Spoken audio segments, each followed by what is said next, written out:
Welcome to the channel. Today we are going to show you how to change the country in the Busuu app on your phone. This is very useful if you want to access courses, content, or settings specific to another country. By the end of this video, you will be able to quickly update.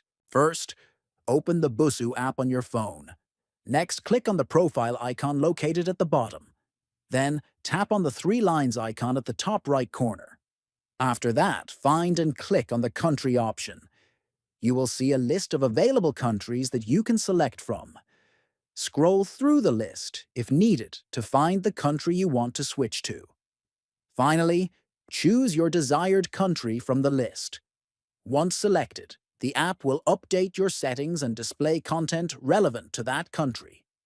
If you found this guide helpful, make sure to subscribe to the channel, hit the like button, and share this video with friends.